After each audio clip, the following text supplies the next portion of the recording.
All right, happy Tuesday, folks. Welcome to this week's Life Hacking 101. And reminder, the Life Hacking 101 series is a collaborative effort of Student Life, Career Services, and Northwest Libraries. And events for this series occur every Tuesday from here through November 2nd, 12 to 1. Welcome! So today's presentation is Get LinkedIn with our very own Montrose Cunningham. He is the outreach coordinator for the Northwest College and an adjunct professor of marketing. I am going to go ahead and bring up the slides, so just give me one moment. And with that, Montrose, take it away.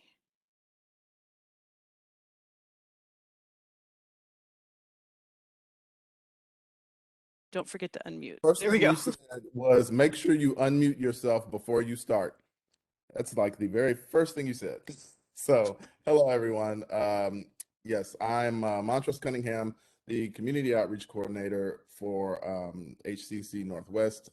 I cover Katy, A-Leaf, Spring Branch, and we in the marketing department I handle specifically outreach. So I go to like chamber meetings and different types of events to kind of establish the HCC brand. I also do our social media and some of our writing and newsletters and things of that sort. And just to tell you a little bit about my background, next slide.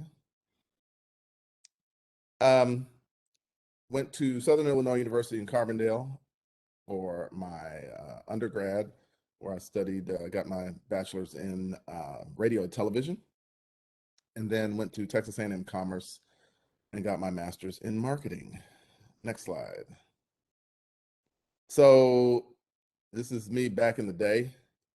This is my, I guess, Fresh Prince of Bel-Air phase. I was working for the Texas Department of Transportation, and I worked in their public information department as a public affairs officer for 14 years, where I did pretty much a lot of the things I'm doing now, but there was no social media back then. But one of the highlight moments, I guess, is the award I won for working with Tom Landry, the late Tom Landry, former Dallas Cowboys coach, for a commercial that we did with him for one of our campaigns.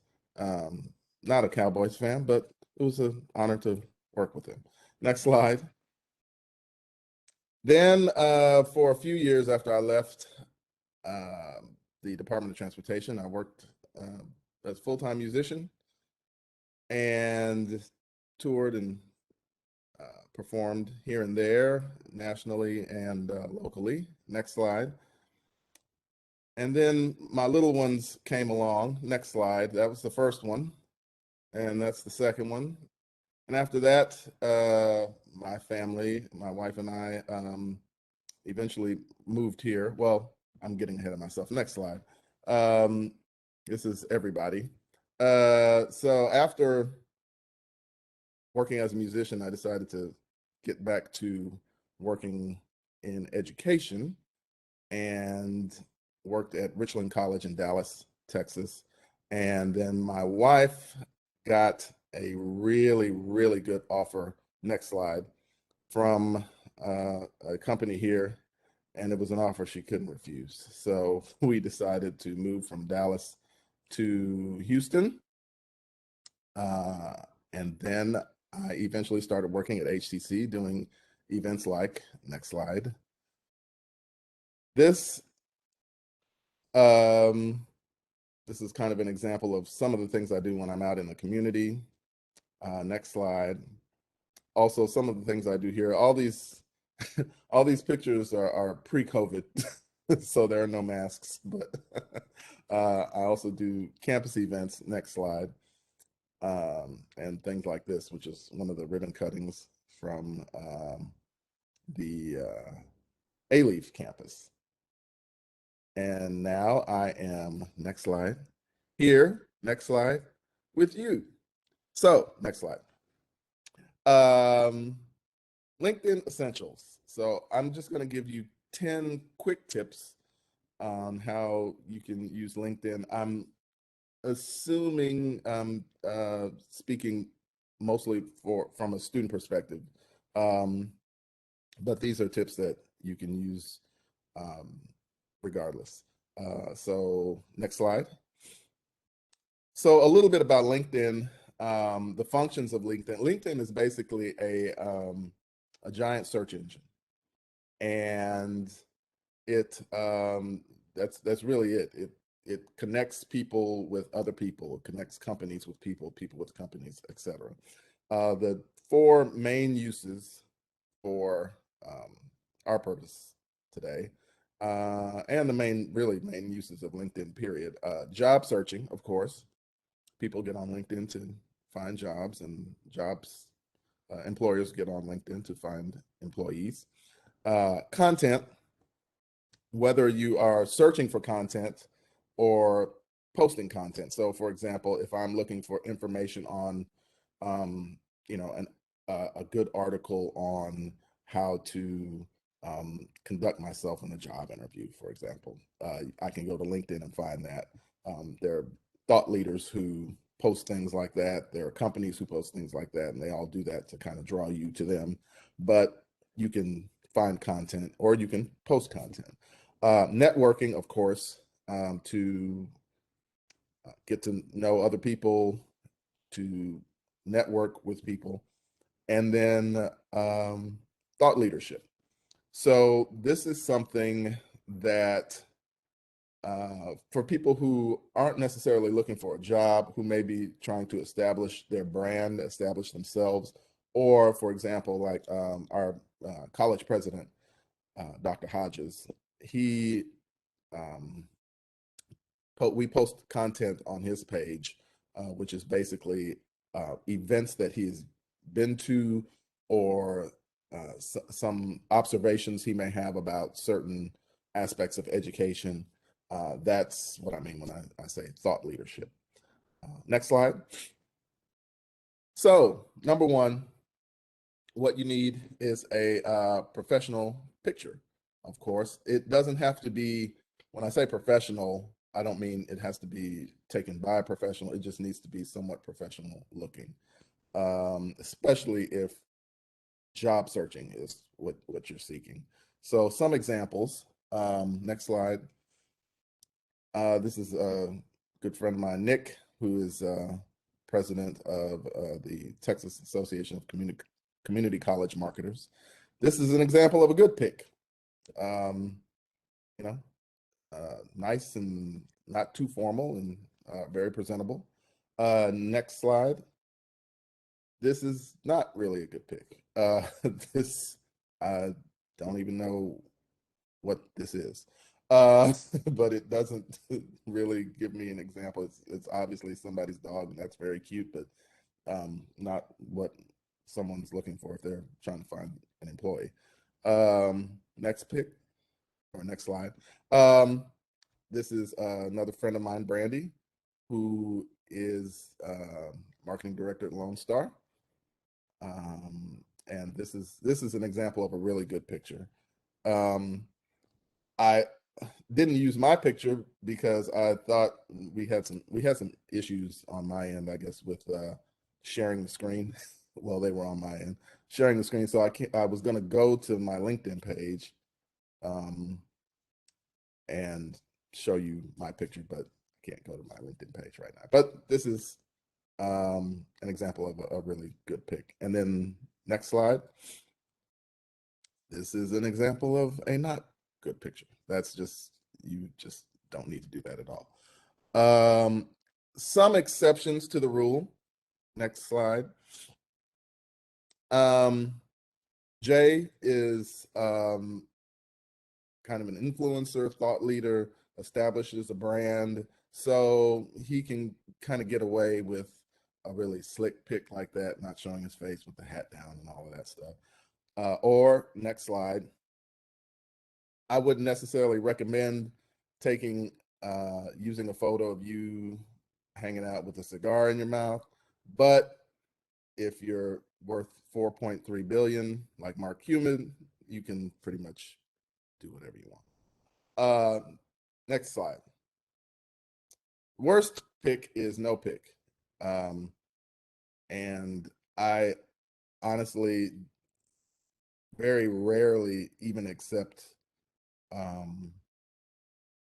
invitations, LinkedIn invitations for people that don't have a photo on their page, because just unless I really know them, like my wife, she has no picture on her page, but I know it's her. So anyway, that's, I believe, is the first. That's the first thing I wanted to mention. Next slide. Yeah, that's number 2. Complete your personal profile. So your profile should include a, there are several things you can include in your profile, but 5 main things that you really need to have are the headline, which is, just at the very top, a summary, which kind of gives us information about you in a nutshell, background information, your skills and accomplishments. And there are places on LinkedIn for all of that. Next slide. So make sure that you complete your personal profile. Make sure that your work history is up to date and it's relevant. And by relevance, I know a lot of students will often have things like high school jobs they had.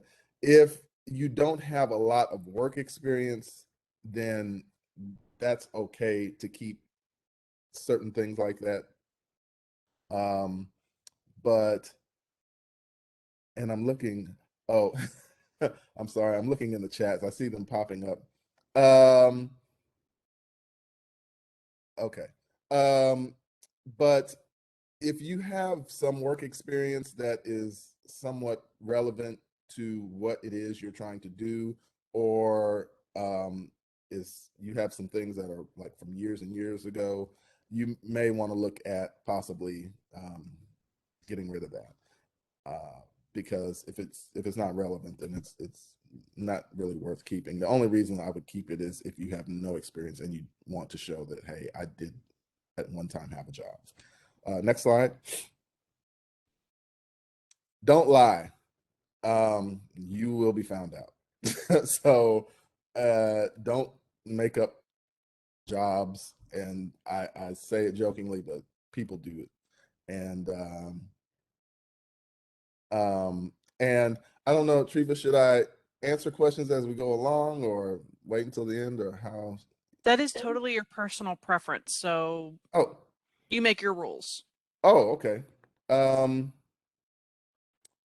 I see someone said they don't know how to create one. I guess you're saying you don't know how to create a LinkedIn page. Um, if that's the case, you can tell me that and I can go into a little more detail about that. But next slide.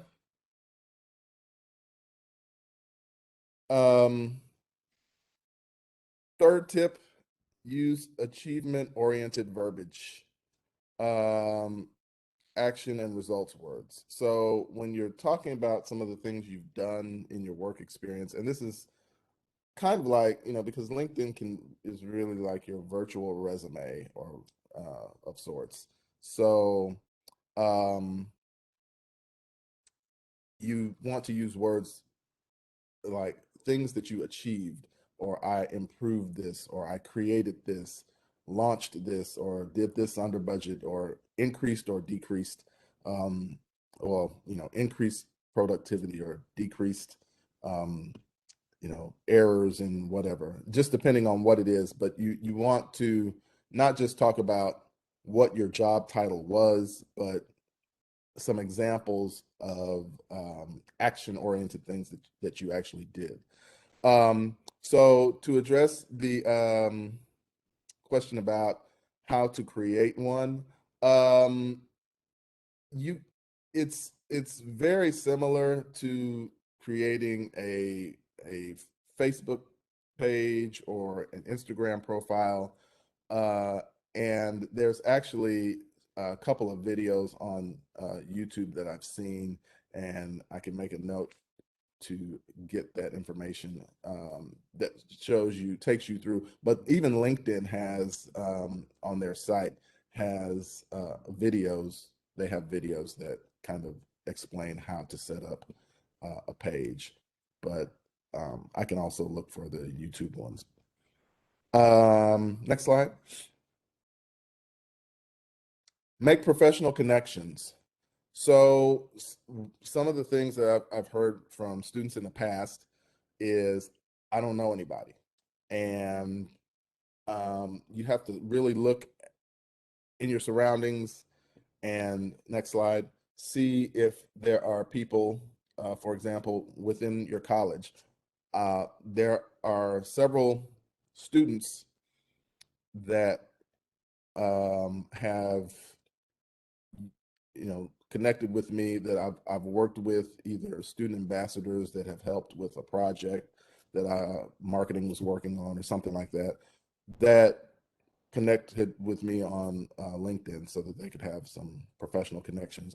Also, people in your industry or desired industry. If there are, for example, I know the filmmaking students, when they work with other people or they do internships or help with a project that a faculty member is working on, those people that you meet, connect with those people and ask them if they have a LinkedIn profile. If can I connect with you on LinkedIn?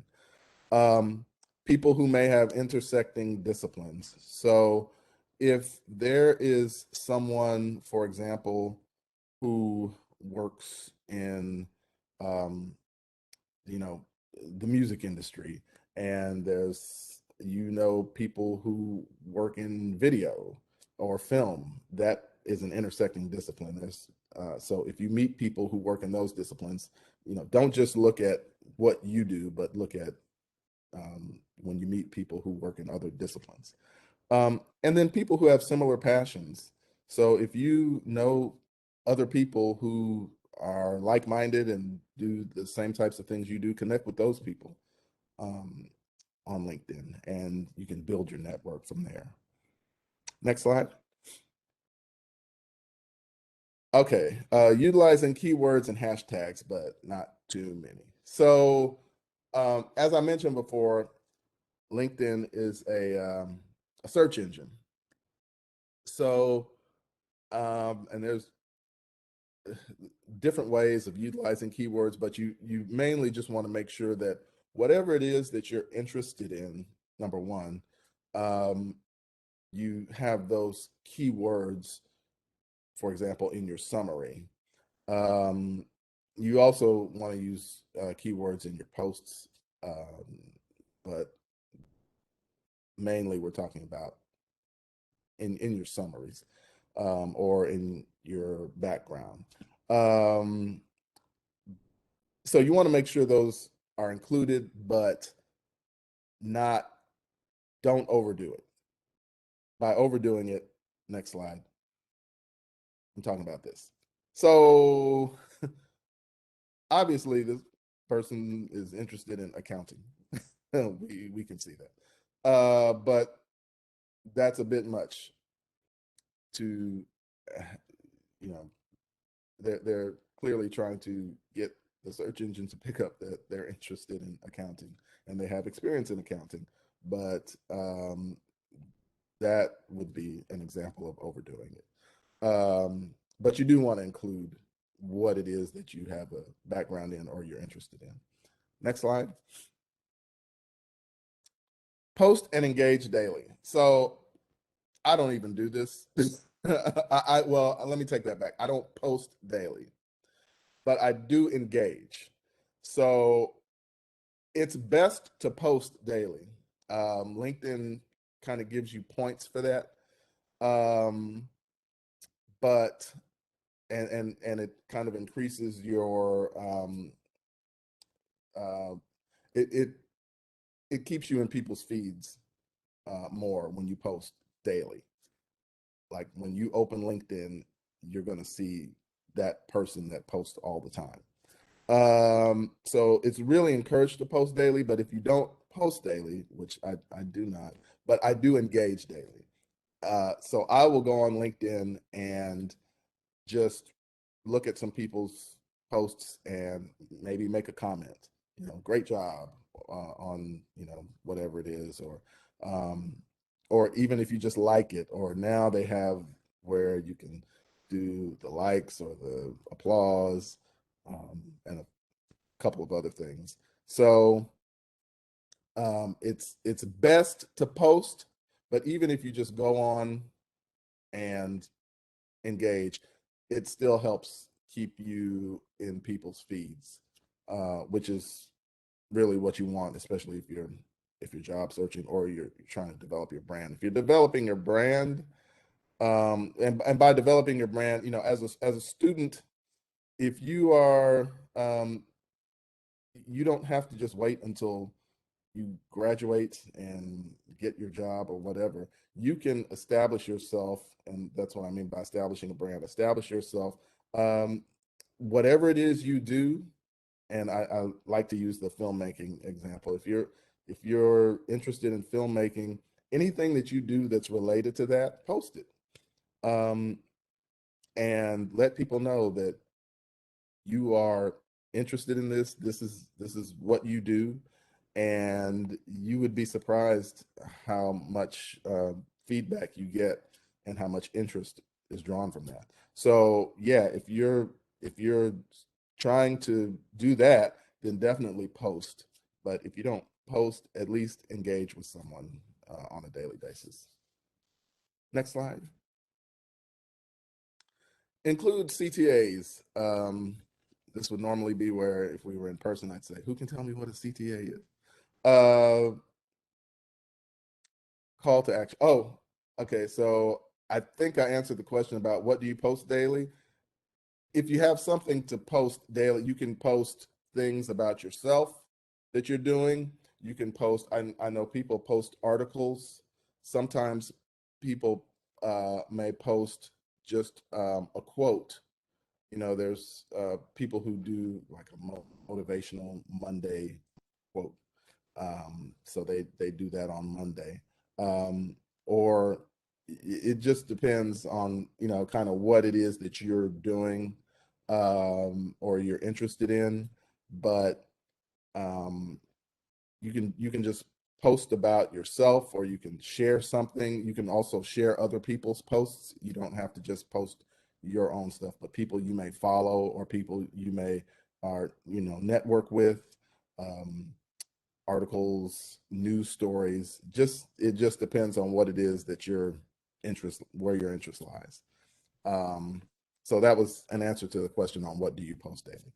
um, Include call to action. So this is, um, basically for people who are trying to, um, more so establish a brand.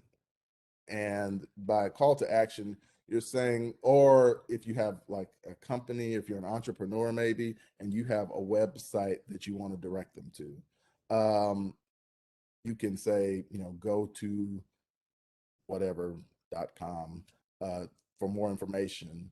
Or a call to action can also be, you're trying to engage someone. So a call to action could be like, if you post something about an event that you did, um, you can say, what do you think? Or what do you think we could have done differently? Or how would you make this better? Um, you're just trying to draw people in and engage them. I know one of the organizations that I work with, um, she, the director, shares any post that we do and will ask a question at the end of it based on whatever it is we were posting.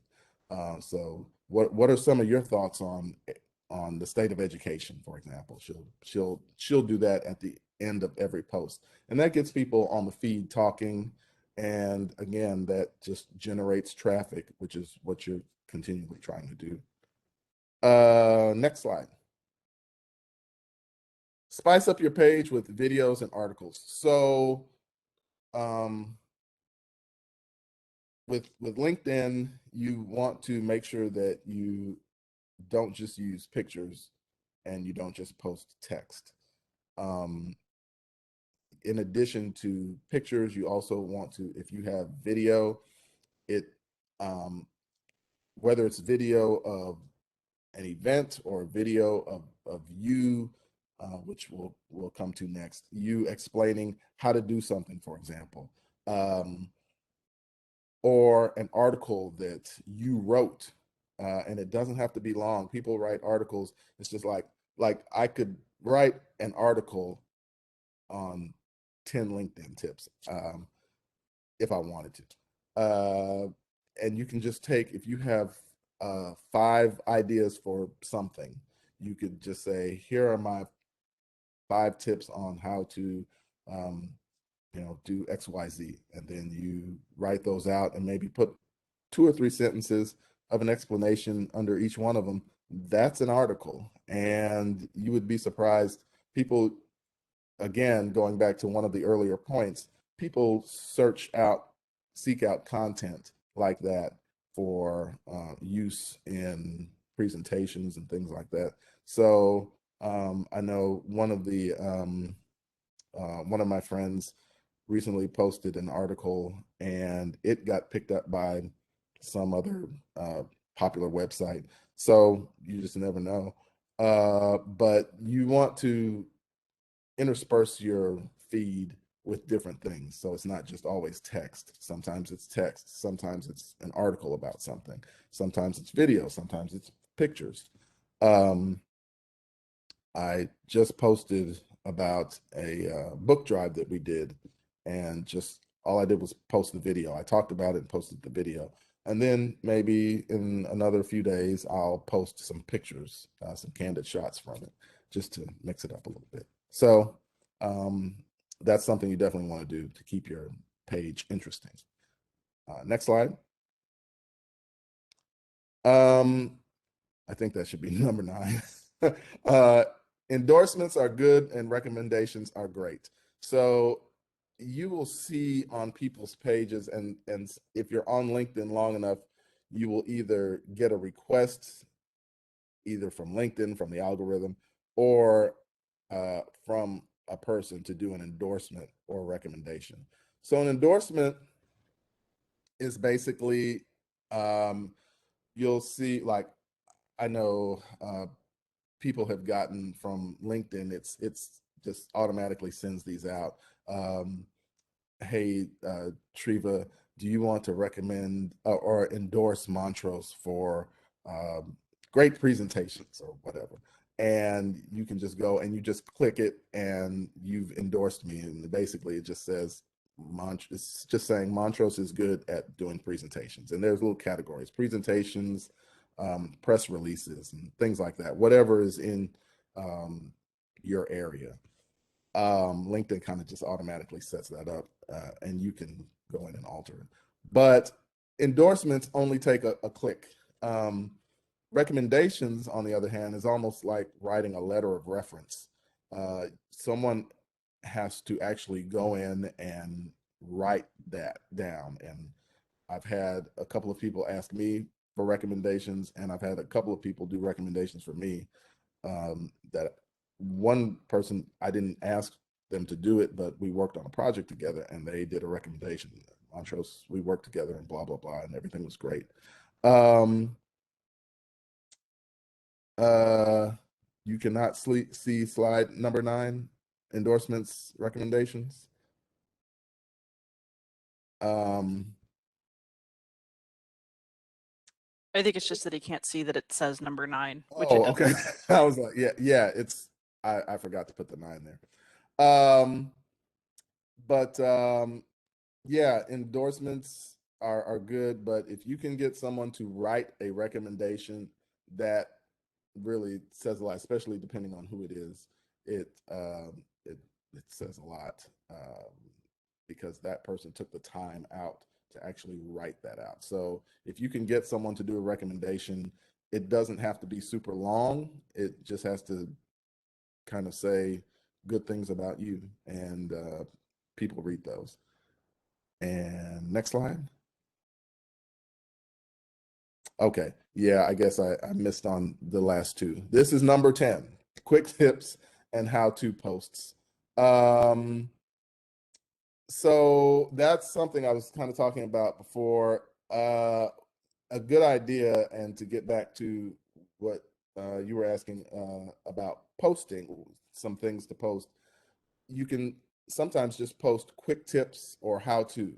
So if you are, I know there was someone who actually I wound up working with who used to do posts on how to better utilize social media for beginners. So people who weren't necessarily social media savvy, maybe once a week or twice a week, she would post a little 2-minute video on things you can do.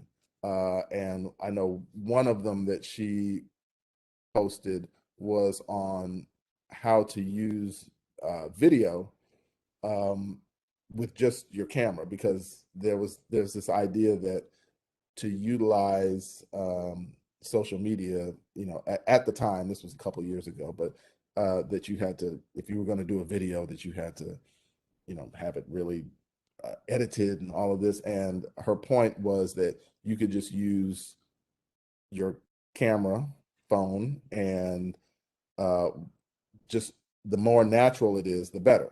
And she had some like 30-second examples of that. And she did that for, um, a series of weeks. So it was kind of like a series. So if you have any ideas on how to do something, whether you want to write it, again, going back to what we talked about, mixing it up, maybe you want to do an article on that, 5 tips on how to do XYZ. Uh, or if you want to do video of yourself, or you can do it at your house, you could do it outside, depending on what it's about, you can do it there in that particular setting. So quick tips and how to post are some easy ways to generate content. Next slide. So this is something that I was going to show how to use, but you have to go into your. I was gonna go into my LinkedIn profile to show that. So I'll I'm just gonna try. explain Hang it. on just a second. Oh,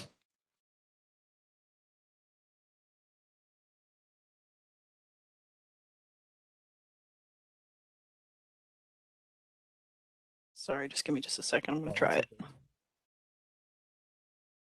Yes, I've never actually seen anyone else do it, so this will be It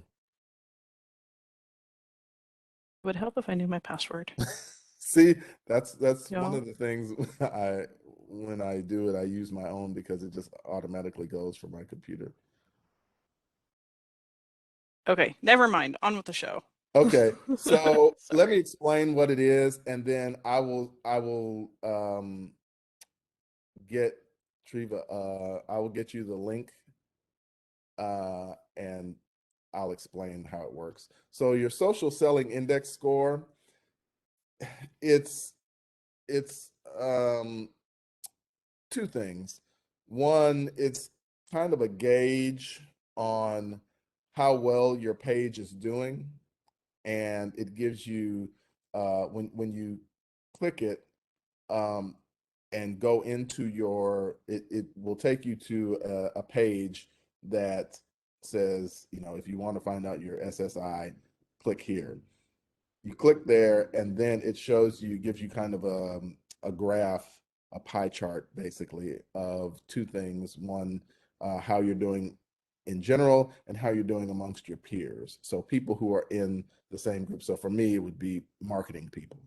Um, it gives you a good idea of how you, and then it will, just give you a number and say most of the people in your group are at 32% on blah blah blah. And then you'll see, if you're at 32%, okay, I'm doing about what everyone else is doing. And It basically is it helps you, but it's also kind of a selling tip. It's a marketing tool for LinkedIn because when they take you to that first page, there will also be information on how you can increase your SSI, and then it'll take you and you can have all these different services that cost money. You don't want to do that, but the SSI is kind of a good, I use it from time to time just to see kind of where I am with other marketing people. Usually I'm about average. There are some people who have really high SSIs because they're constantly posting content. So you just want to use that just to kind of see, especially if you're building a page.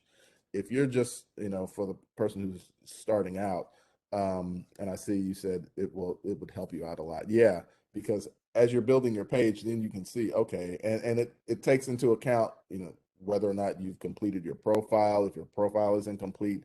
So the SSI is good for that. So I would use it for that and for that only. Next slide. Oh, and that's it. Are there any questions?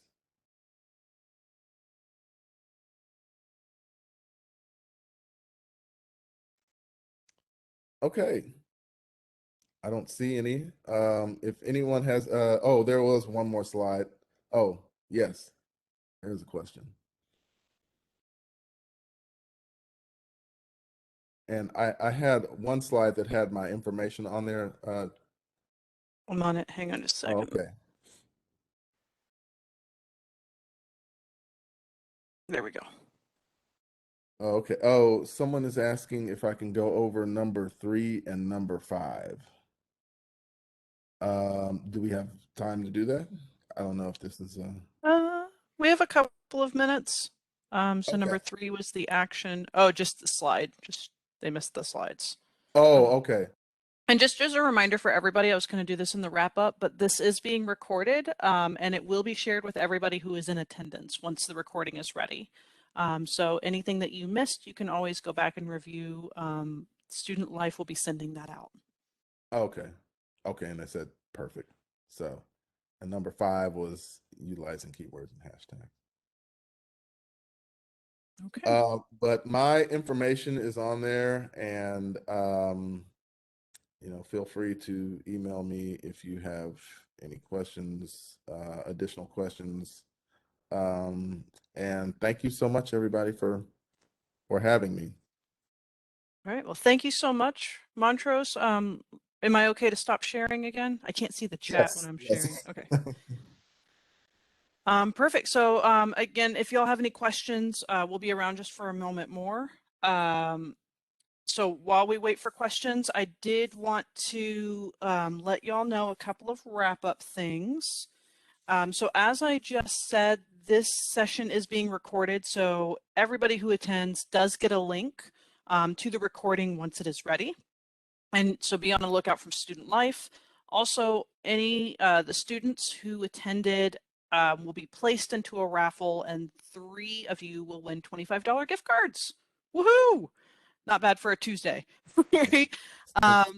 So look in your email from Student Life. It will come to your HCC email if you won, but the winners are also announced to everybody. And if you're attending for Eagle Points, the Eagle Points will be awarded within 2 business days. So I'm looking again to see if anybody has any questions. If you raise your hand, if you wanted to speak out loud, I can also unmute you, theoretically. But I am not seeing anyone. Well, Montrose, thank you so much. That was a great reminder for myself to remember my password and to update my LinkedIn. We never, everything's so automatic. You just automatically, yeah. So Right. I get Yeah, no, I'm not on my password computer, you know? right, exactly. Well, All thank you all right. for having me. I appreciate it. Yeah, absolutely. Our pleasure. And I always learn so much from you every time I talk to you, I learn so much. Oh, Um, thanks. All right, we see in the chat somebody else, I think that was just to me, but they said great information, going to update my LinkedIn now. LOL. Yeah. I think we all need to do that, right? Okay, Yeah, well, yeah. happy Tuesday, everybody. I'm gonna go ahead and stop the recording.